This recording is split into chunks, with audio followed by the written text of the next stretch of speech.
केबे कामरे लागिब बिंझारपुर नुआ तहसिल कोठा 4 वर्षर तैयारी चली जे सरिबार ना नेउ नाही।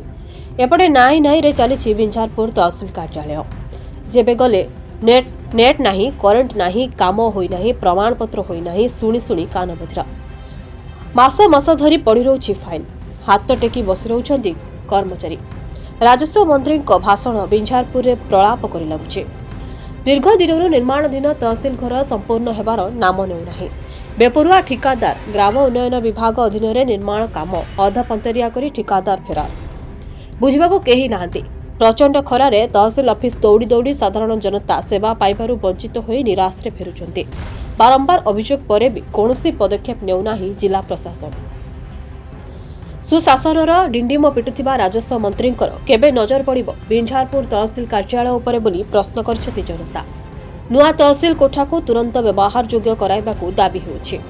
बिंझारपुर संध्या मिश्रଙ୍କ रिपोर्ट लिव लाइव ओडिया। जो आपंकर कार्यालय चली जो सब समस्या आम देखा पाचु आज करेन्ट ना आपंकर सब कम ठप आपंकर बसिया भी जगह नहीं, पब्लिक मान सुविधा ना, पानी व्यवस्था ना, टॉयलेट व्यवस्था ना, ये जो बिल्डिंग रे चलती सब नहीं कि आपड़ कौन कौन मो श्री बाबूराम मुर्मू आडिशनल द्वारा बिंझारपुर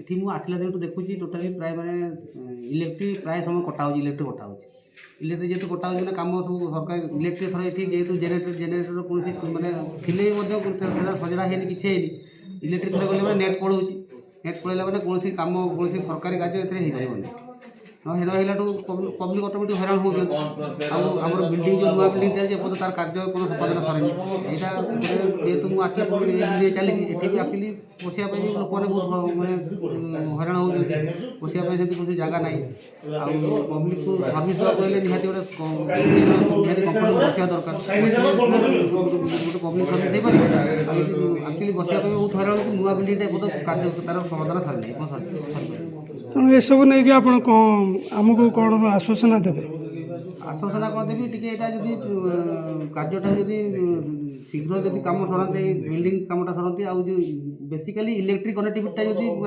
भल रुहता ताले कमटा ठीक से पारते ये इलेक्ट्रिक प्राय सप्ताह को 4-5 दिन 6 दिन एमती प्राय काटुं काटला आम ऑफिस कम बाधा